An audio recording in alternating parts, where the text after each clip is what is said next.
to avoid situations where you're feeling like, oh, omphile is trying to cheat me. What's about omphile? No.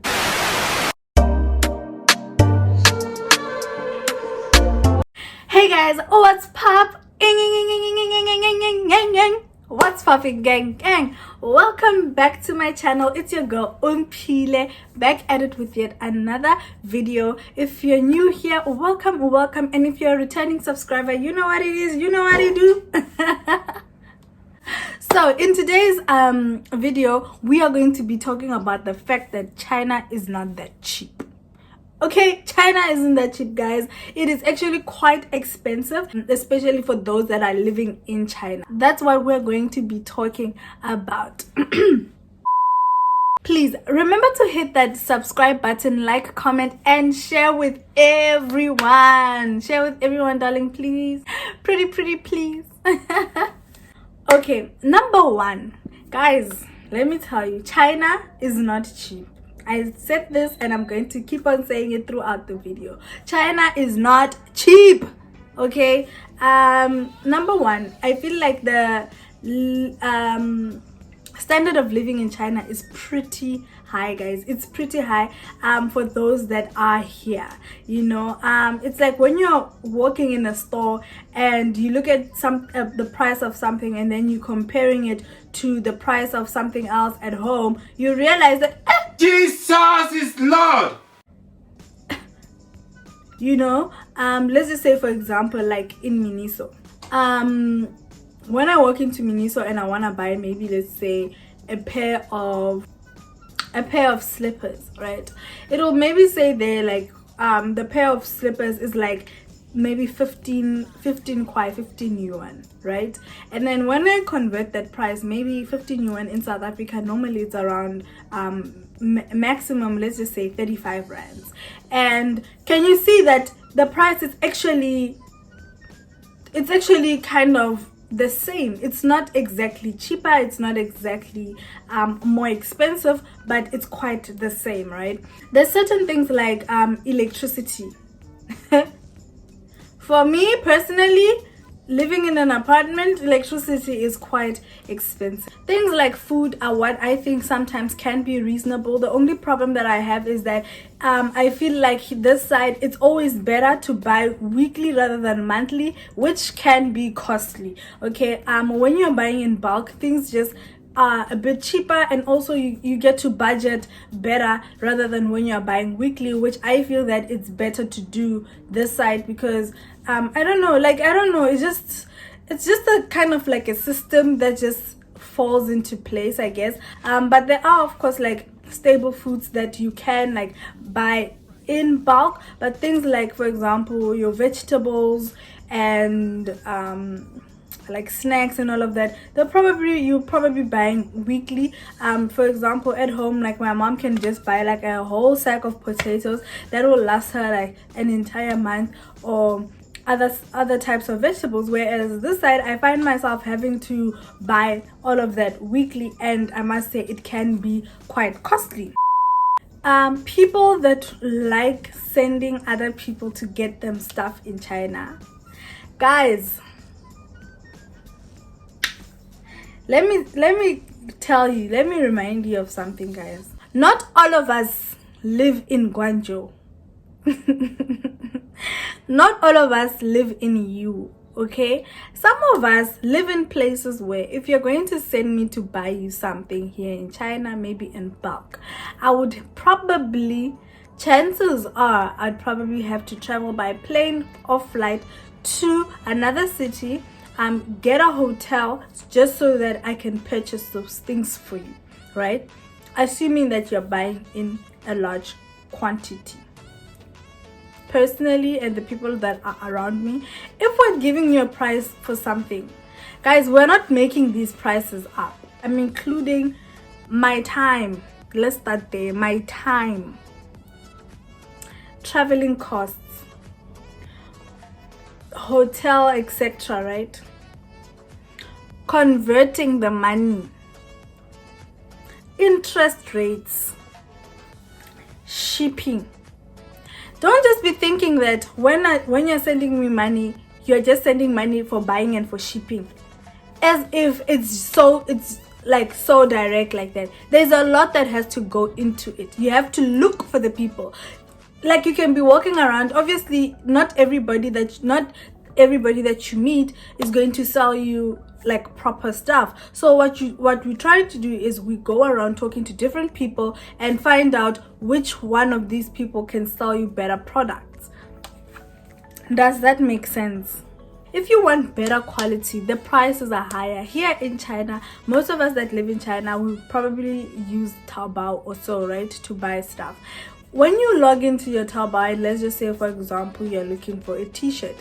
The t-shirt will probably come in like 10 different prices from maybe even the same market or different shops. It will come in different prices. Now, obviously, the lowest priced shirt is the one with the least best quality, and the one with the higher price probably has better quality.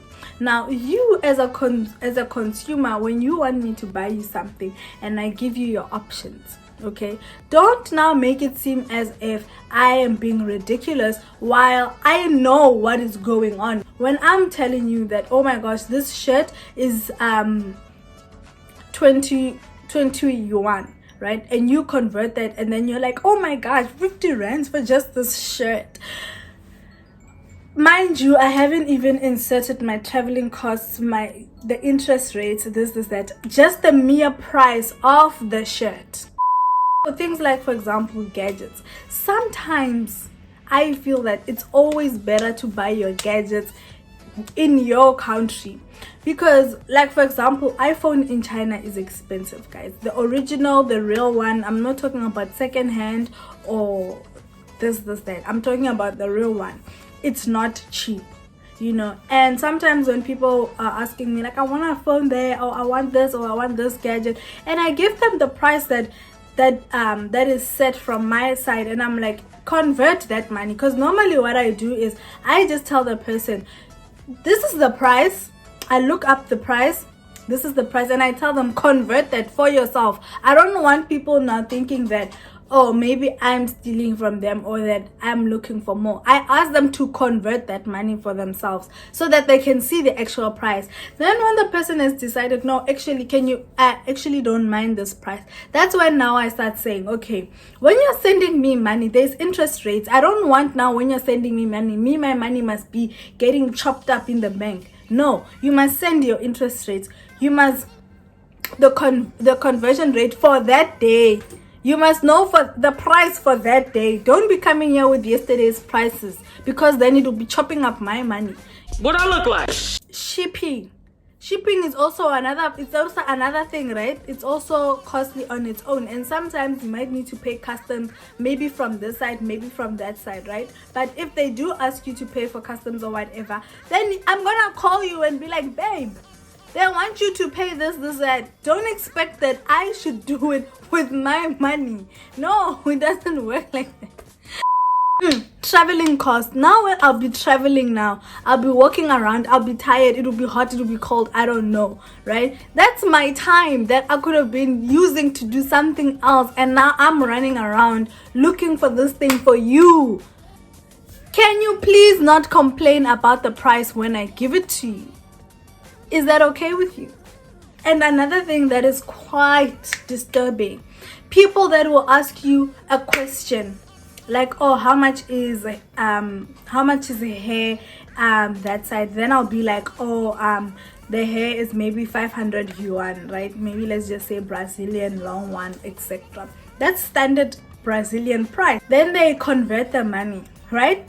And the money maybe in South Africa, let's just say, for example, it's maybe, let's say, 1,200 rands, right? That's quite reasonable considering that people are selling hair at 3,000, 4,000 in South Africa. That is quite reasonable, right?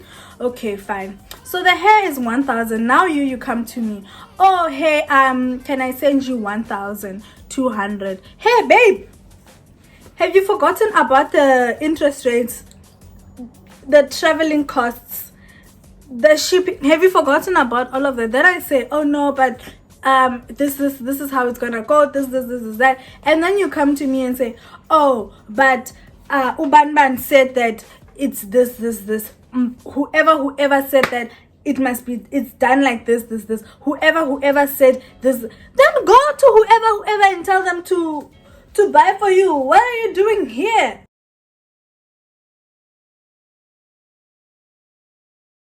Because honestly, like, people tend to just think that everything in China is just so cheap and it's just so simple to acquire, and you just buy and send it as if you just send it. No, it's all in the money. It's cheaper in China to buy in China, right? From my personal experience and just my 2 cents on the matter, it's better to buy in China if you're buying in bulk. Like, if you're buying in a large quantity, then absolutely buy in China. It's so much cheaper, okay, if you're buying in a larger quantity. But if you want to buy one,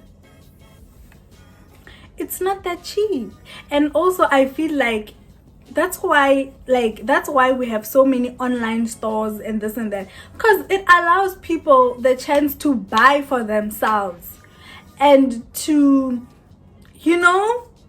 calculate for themselves, to pay by themselves, to do everything by themselves, to avoid situations where you're feeling like, oh, umphile is trying to cheat me.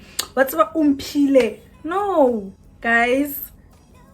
Not even. But I'm telling you, things are not as cheap as what they seem to be. They're not. It's quite expensive here. It's quite expensive. And